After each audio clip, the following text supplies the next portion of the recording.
அறிவித்து கொடுத்தான். உடனே பேசாம கொள்ளாம அந்த இடத்த காலி பண்ணிட்டு ரசூலுல்லாஹ் வந்துட்டாங்க.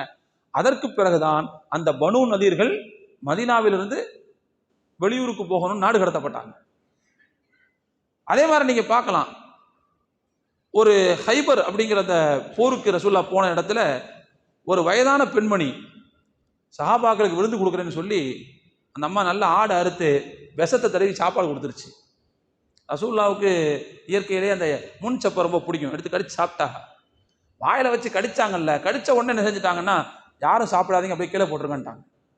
கீழே போட்டிருக்கு, இதுல விஷம் தடவப்பட்டிருக்குன்னு எனக்கு தகவல் வந்திருக்கு அப்படின்ட்டாங்க, வஹி வந்திருக்குன்ட்டாங்க. ரசூலுல்லாஹ் யாரும் சாப்பிடாதீங்கன்னு சொல்றதுக்கு முன்னாடியே ஒரு சஹாபி சாப்பிட்டு முடிச்சிட்டார். ஒரு துண்டு உள்ள போயிருச்சு.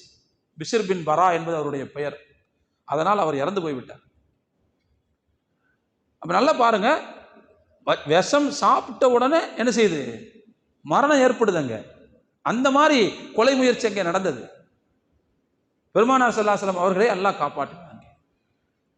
இந்த இடத்துல நம்ம கவனிக்க வேண்டிய செய்தி என்னன்னு சொன்னா, இந்த ஆயத்து இறங்கின உடனே ரசூலுல்லாஹ் கூப்பிட்டு சொல்றாங்க, எனக்கு இனிமே பிரச்சனை இல்லை, நீங்க எல்லாம் உங்க வேலையை போய் பாருங்க, அல்லாஹ் என்னை பாதுகாப்பதாக சொல்லிவிட்டான் அப்படின்னு சொல்லிட்டு மறுபடியும் அந்த யார் வந்து அவர்களுடைய உயிருக்கு உலை வைத்தார்களோ அந்த மக்களுக்கு முன்னால் அழைப்பு பணியில் இயங்கிக் கொண்டே இருந்தார்கள்.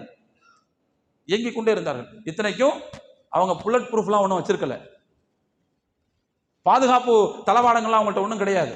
அதோடு அவர்கள் போகவில்லை. போர்க்களங்களுக்கு போன நேரங்களில் பாதுகாப்பு தளவாடங்கள் பயன்படுத்தி இருக்கலாம். ஆனா சாதாரணமான இயல்பு வாழ்க்கையில வந்து அந்த மாதிரியான பாதுகாப்போடலாம் போகல. இன்னைக்கு வந்து ஒரு பெரிய பதவிக்கு வந்த உடனே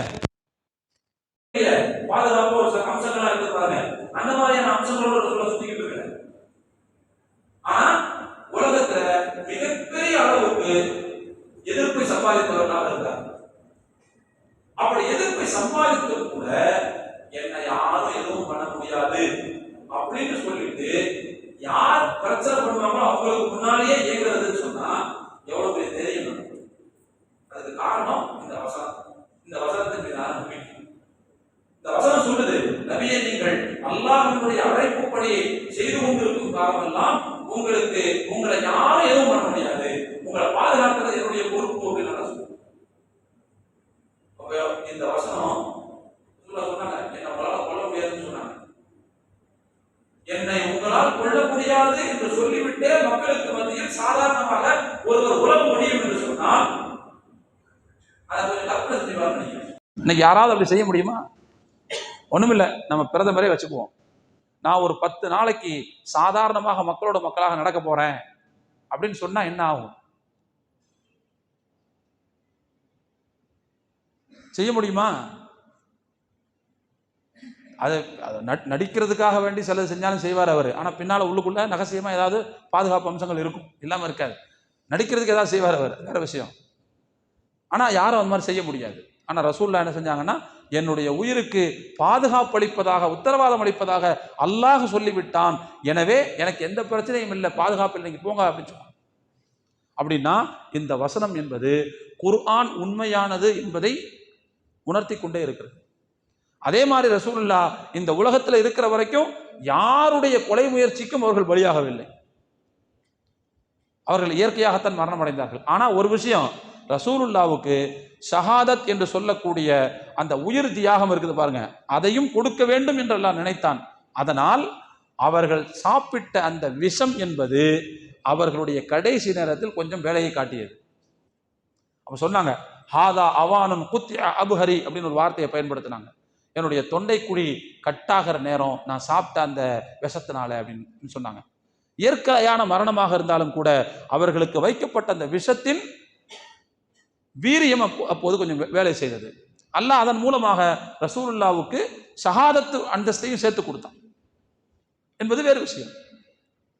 ஆனா எனக்கு எதிரிகள் கையால் நான் கொல்லப்பட மாட்டேன் என்று சொல்லிக்கொண்டே ரசூலுல்லாஹ் என்ன செய்யறாங்க, போர்க்களத்துக்கு போறாங்க.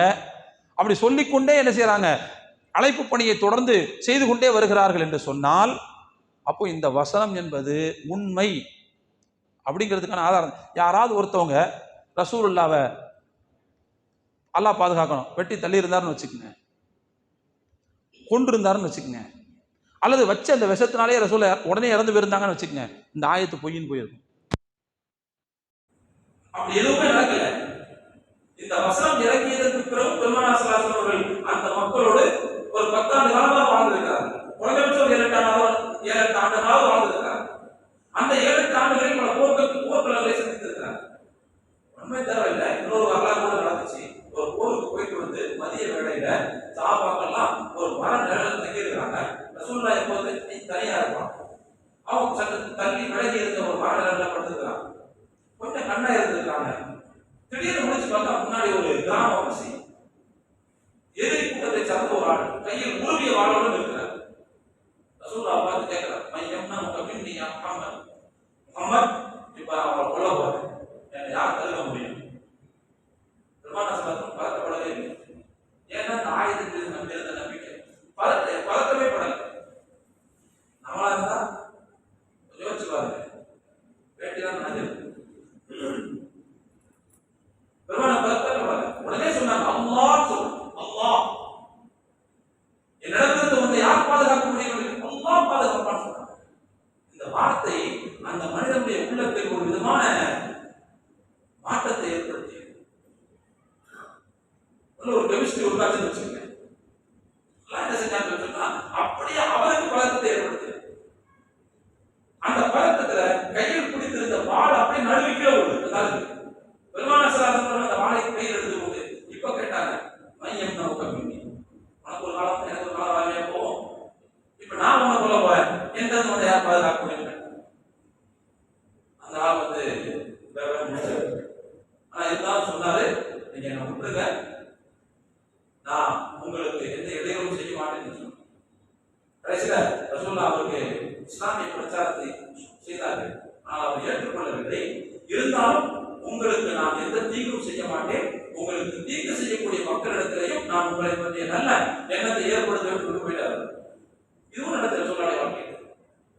அப்போ எந்த அளவுக்கு கொலை முயற்சிகள் நடந்தும் கூட பெருமானார் ஸல்லல்லாஹு அலைஹி வஸல்லம் எல்லாம் சொல்லிட்டு என்னை யாரும் எதுவும் செய்ய முடியாதுன்னு சொல்லிட்டு அந்த மக்களுடைய வசிச்சாங்க, அந்த மக்களுடைய வாழ்ந்தாங்க, அந்த மக்களுடைய பல போர்க்களங்களை கலந்தாங்க அப்படின்னு சொன்னா கண்டிப்பாக இந்த வசனம் என்பது அல்லாஹ்வின் வார்த்தை என்பதற்கான சான்று. நிச்சயமாக அல்லாஹ்வுடைய அழைப்பு பணியில் ஈடுபடுபவர்களுக்கு இப்படிப்பட்ட ஒரு மானசீகமான பாதுகாப்பு எல்லாம் இருக்குது. ஃபிரௌனுடைய குடும்பத்துல ஒரு ஆள் இருந்தார். 24வது சூரா அல்-முஃமின் அப்படின்னு ஒரு அத்தியாயம் இருக்கு.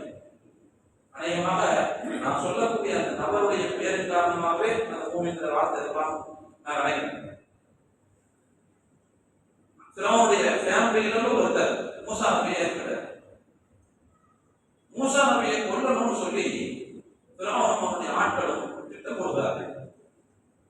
அப்போ இவர் என்ன செய்யறா, மூசா நபிக்காக அவங்கள்ட்ட வாதாடுறார், எப்படி நீங்க அவரை கொல்ல முடியும்? அத்தக்குனூன ரஜுலன் என்ற கூட ரப்பியல்லாஹு, என்னுடைய ரப்பு அல்லாஹ்னு சொல்ற ஒரு மனிதரை நீ எப்படி கொல்ல முடியும்? வகத் ஜாஅக்கும் பில் பையினாத்தி மின் ரப்பிக்கும், அவர் சும்மா ஒன்றும் அப்படி சொல்லல, உங்களுடைய இறைவனிடமிருந்து நிறைய அத்தாட்சிகளையும் கொண்டு வந்து காட்டிட்டாரு. அப்படி இப்படி உண்மையாளராக இருக்கக்கூடிய ஒரு தன்னை எப்படி கொல்ல முடியும் என்று மூசா நபிக்காக அவர் வாதாடினார். யார்கிட்ட? ஃபிரௌனுடைய வாதாடினார், ஃபிரௌனுடைய ஆட்கள்கிட்ட வாதாடினார். அந்த பேச்சுவார்த்தை என்பது கிட்டத்தட்ட குர்ஆன்ல ஒரு 3 பக்கத்துக்கு மேல் விரிகிறது. அப்போ மூசா நபிக்கு எந்த திட்டத்தை போடுறாங்களோ அதே திட்டத்தை யாருக்கு போடுவாங்க? இவருக்கு போடுவாங்கல்ல, இதெல்லாம் இருக்கும். ஆனா இருந்தாலும் ஒரு பேப்பர்ல மூசா நபிக்காக ஃபிரௌனிடத்தில் தன்னுடைய வாதத்தை அழுத்தமாக வைத்தார். கடைசியில என்ன நடந்துச்சுங்கிறது அல்லாஹ் குர்ஆன்ல சொல்றான். அந்த 3 பக்கம் சொன்னேன், இந்த 3 பக்கத்துடைய கடைசியில அல்லாஹ் சொல்லும்போது சொல்றான், ஃபவகாஹுல்லாஹு ஸய்யிஆத்தி மா மக்கரு, அந்த ஃபிரௌனும் அவனுடைய ஆட்களும் செய்த தீய சூழ்ச்சியிலிருந்து அந்த மூமினை அல்லாஹ் காப்பாற்றினான். வஹாக பிஆலி ஃபிரௌன சூஉல் அதாப், யார் சதித்திட்டம் போட்டார்களோ அப்படிப்பட்ட ஃபிரௌனுக்கும் அவனுடைய ஆட்களுக்கும் தான் மோசமான தண்டனை சூழ்ந்து கொண்டது. நல்ல மனிதருக்காக ஆதரவளித்து பேசும்போது, மார்க்கத்திற்காக ஆதரவளித்து பேசும்போது அல்லாஹ்வுடைய மானசீகமான பாதுகாப்பு இருக்கும். நிச்சயமாக நம்முடைய பொறுப்பும் கூட. உலகத்தில் நீங்கள் பாருங்க, அழைப்பு பணி செய்யக்கூடிய மனிதர்களுக்கு உலகம் ஃபுல்லாக பிரச்சனை இருக்கும், நிறைய பிரச்சனை இருக்கும். யூசுஃபுல் கர்தாவின்னு ஒரு பெரிய அறிஞர் இருந்தார். உலகத்தில் யூதர்களுடைய கொலைப்பட்டியல்ல மேலே இருந்த பேர் அவர் பேர். நான் அல்லாஹ்வுடைய கிருபையால் 100 வருஷம் வாழ்ந்துட்டு போயிட்டார் மனுஷன். போன வருஷம் தான் இறந்து போனார். 100 வருஷம் வாழ்ந்துட்டு போனார். ஹிஜ்ரி கணக்கில் 100 வருஷம் அவருக்கு வந்துருச்சு. ஆங்கில கணக்குப்படி பார்த்தா 97 வருஷம். 100 வருஷம் ஹிஜ்ரி அடிப்படையில் வாழ்ந்துட்டு போயிட்டார் மனுஷன். கடைசி வரைக்கும் அவங்க இயங்கிக்கிட்டே இருந்தாங்க. சொல்லப்போனா உலகம் முழுக்க இருக்கக்கூடிய அறிஞர் பெருமக்களுடைய மானசீகமான ஆசானாக அவரை மக்கள் கருதினார்கள், அறிஞர்கள் கருதினார்கள். முஸ்லிம்களுக்கு எதிர் சிந்தனையில் இருந்த எல்லா மனிதர்களும் அவரை தங்களுடைய எதிரியாகத்தான் கருதினார்கள். ஆனா அல்லாஹ் என்ன செஞ்சான்னு சொன்னா, அவருக்கு பாதுகாப்பை கொடுத்தார்.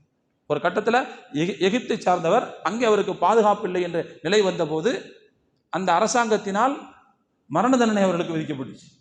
அங்கிருந்து அல்லாஹ் காப்பாற்றி கத்தரில் கத்தர்லேயே இருந்து அங்கேயே அவங்க வஃபாத்தானாங்க. அல்லாஹ்வின் பாதையில் அழைப்பு பணி செய்யக்கூடிய தாயிகளுக்கு ஏதோ ஒரு மானசீகமான வகையில் ஒரு பாதுகாப்பை வைத்திருக்கிறார். அவங்களுடைய வாழ்க்கையில சில ஏற்ற இறக்கங்கள் இருக்கும், சில கஷ்டங்கள் இருக்கும், இல்லாமல் இருக்காது. சிலருக்கு அல்லாஹ் நிச்சயமாக அந்த பாதையில் ஷஹாதத் அடையக்கூடிய வாய்ப்பையும் கொடுத்திருப்பான். அதையும் தாண்டி அல்லாஹ் சில பேருக்கு பாதுகாப்பும் கொடுத்திருக்கிறார். எனவே அழைப்பு பணியினுடைய முக்கியத்துவம் என்பது மிக மிக அவசியமானது. இன்னைக்கு நம்மெல்லாம் எப்படி இந்த அழைப்பு பணியை செய்ய முடியும் அப்படின்னா, இன்னைக்கு வீடு வீடாக போய் பிரச்சாரம்லாம் பண்ண முடியாது. நம்முடைய நட்பு வட்டாரத்தில் இருப்பவர்களுக்கு நாம் அழைப்பு பணி செய்ய முடியும். இன்னைக்கு அழைப்பு பணி செய்வதற்கான சரியான வாய்ப்பு என்பது நம்முடைய செயல்களால் நாம் அவர்களை கவருவதுதான். செயல்களால் நாம் இஸ்லாத்தினுடைய முன்மாதிரிகளாக நடந்து காட்டுவதுதான். என்ன செய்யணும்னா, பாய் கரெக்டாக தான் செய்வார், பொய் பேச மாட்டார், தப்பு பண்ண மாட்டார், அவற்றை நம்பி கோடி ரூபாய் கூட வியாபாரம் பண்ணலாம், பிரச்சனையே இருக்காது, அப்படிங்கிற நம்பகத்தன்மையை நம்ம கொடுக்கணும். அப்படிங்கிற நம்பகத்தன்மையை கொடுக்கணும். யுவான் ரிட்லி அப்படின்னு சொல்லி ஒரு பிரிட்டிஷ் எழுத்தாளர் பெண்மணி கேள்விப்பட்டிருப்பீங்க. ஆப்கான் அமெரிக்காவுக்கு சண்டை நடந்த நேரத்தில் செய்தி சேகரிக்கிறதுக்கு அந்த அம்மா என்ன செய்யுது, ஆப்கானுக்குள்ள தலைமறைவாக உள்ள வருது. ஆனால் ஆப்கானுடைய ஒரு வீரர், தாலிபான் வீரர் என்ன செஞ்சார், அந்த அம்மாவை பிடிச்சார். பிடிச்சி கொண்டு போய் சிறை வச்சு. ஆனால் சிறையில் அவங்களை எப்படி நடத்துறாங்க, அவங்களுடைய வரலாறு ஒரு செய்தி பண்ணுறது. இன்னைக்கு நல்ல முஸ்லீமான அம்மா வாழுது. அவன் சிறையில் இருக்கும்போது ஒரு நாள் அந்த அம்மா பிடிச்சிட்டு தன்னுடைய ட்ரெஸ்ஸை, ஆடை உட்பட எல்லா ட்ரெஸ்ஸையும் காய போட்டிருக்கு. அதில் அவங்களுடைய உள்ளாடை வெளியில் தெரிகிற மாதிரி இது இருக்கு. ஒரு தாலிபான் சோல்ஜர் என்ன செய்யறாருன்னா, பக்கத்தில் இருக்கிற ஒரு துணியை எடுத்து அந்த உள்ளாடையை மறைச்சு போட்டு போறாரு. இதை பார்த்துட்டு அந்த அம்மா அந்த சோல்ஜர்கிட்ட சண்டைக்கு போகுது. அந்த அம்மா, இவ்வளவு நான் அநாகரிகமான ஆளா இருக்கீங்களே, கொள்றீங்களே அப்படின்னு சண்டைக்கு போறாங்க. எதுவுமே சொல்லலை. அவர் நேராக தன்னுடைய சீஃபுக்கு அந்த தகவலை சொல்லிட்டார். அவர் சீஃப் அவங்கள்ட்ட பேசுறாங்க. ஏன் அந்த மாதிரி அவர் செஞ்சார் அப்படின்னு சொன்னா, ஒன்றும் இல்லை, இது ஆண்கள் அதிகமாக புழங்கக்கூடிய பகுதி, இதன் மூலமாக உணர்ச்சி வசப்படலாம், உங்களுக்கு ஏதாவது பிரச்சனை வரலாம் அப்படிங்கிறதுக்காகத்தான் அந்த வீரர் அப்படி செஞ்சாருன்னு சொல்லிட்டு அவங்க அதோட சேர்த்து அங்கிருந்து தான் நம்ம நிறைய படிச்சு. அதுக்கு பிறகு இந்த அம்மா அம்மாவுடைய பேர் என்ன முஸ்லீம் பேர் வச்சாங்கன்னு எனக்கு தெரியாது. அது சம்பந்தமா புஸ்தகமா ஒரு நல்ல முஸ்லிம் தன்னுடைய பழக்க வழக்கத்தால், தன்னுடைய நேர்த்தியான எண்ணத்தால் நிச்சயமாக முஸ்லிம் அல்லாத மக்களிடத்தில் நல்ல பதிவை உண்டாக்க முடியும். அதுதான் இன்னைக்கு காலத்தினுடைய கட்டாயமாக இருக்கிறது என்பதை இந்த நேரத்தில் தெரிவித்துக் கொள்கிறேன். அப்படிப்பட்ட அழைப்பு பணியில் ஆர்வமுள்ள மக்களாக அல்லாஹ் உங்களையும் நம்மையும் நம்மை சார்ந்த அனைவர்களையும் அங்கீகரிக்க வேண்டும் என்கின்ற துஆவோடு என்னுடைய உரையை நிறைவு செய்கிறேன்.